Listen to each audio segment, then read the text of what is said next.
The US operation against Iranian-backed Houthi forces in Yemen has already cost nearly $1 billion in less than 3 weeks, but its effectiveness remains limited, raising concerns about the need for a ground operation. According to CNN, Washington maintains that the air campaign is showing results. National Security Advisor Mike Waltz confirmed that several Houthi leaders had been eliminated. However, each new airstrike appears to only strengthen the resistance. According to analysts, up to 80 Houthi military officers may have been killed in the strikes, but the leadership of their military and political factions, as well as some missile systems, remain intact. Militani media outlet says that meanwhile, the Houthis have declared their intention to expand their list of targets to include the United Arab Emirates, which supports the government opposing them in Yemen's civil war. In response, Saudi Arabia has raised its air defense forces to a state of heightened readiness. Undoubtedly, the US campaign has significantly weakened the combat capabilities of the Houthis.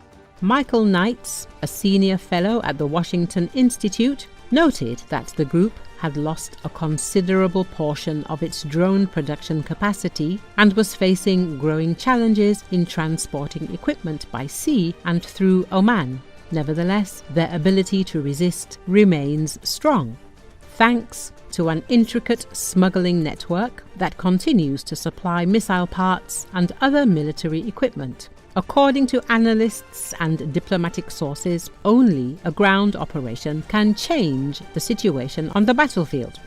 The Houthi control of Sanaa, the key port of Hodeidah, and most of the northern parts of the country. However, analysts do not expect the full deployment of US ground troops. The involvement of limited special forces for coordinating strikes is more likely. The US is expected to provide logistical support and ammunition. The UAE is expected to silently support the operation, as they have been assisting government forces in Aden for a long time.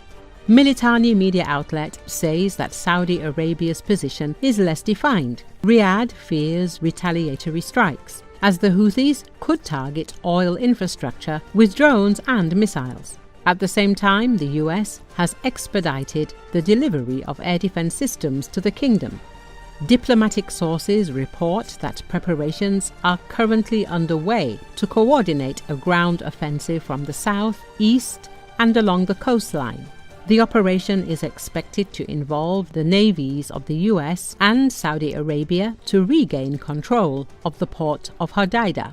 It was recently reported that Iran had instructed its military to withdraw from Yemen in response to ongoing US strikes on the Houthi group. A senior Iranian official explained that the decision was intended to avoid direct confrontation with the US in the event of Iranian military casualties. Tehran believes that the Houthis may lose their influence in the near future, perhaps within months or even days, making continued support no longer viable, as explained by a source to The Telegraph. The Houthis were part of a larger network that relied on Hassan Nasrallah, the former leader of Hezbollah, and Syrian President Bashar al-Assad. However, if this structure is no longer functioning, there is no point in maintaining just one element of it.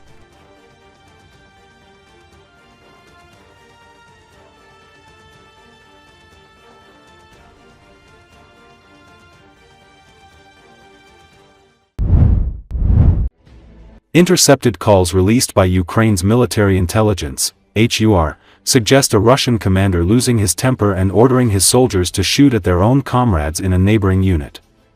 F***K the 55th, shoot them, that's the battalion commander's order, shoot them, a Russian commander can be heard saying in an audio published by HUR.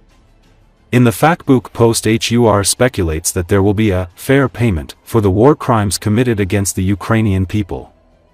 The HUR communique closes with its customary warning: every war crime committed against the Ukrainian people will be punished with justice. The unidentified Russian commander appears frustrated at the adjacent Russian unit for not properly following an order and revealing their positions to Ukrainian troops. The Kiev Independent couldn't independently verify the authenticity of the audio published by HUR. Much remains unknown about the scale of such incidents in the Russian military, which has relied on its vast manpower to gradually gain ground across Ukraine's front. Despite the heavy losses, they have managed to capture some of Ukraine's last strongholds in the Donbass region in the second half of 2024. Multiple incidents of friendly fire in the Russian army have been reported. In December, HUR claimed that North Korean troops fighting alongside Moscow opened fire and killed 8 Russian servicemen.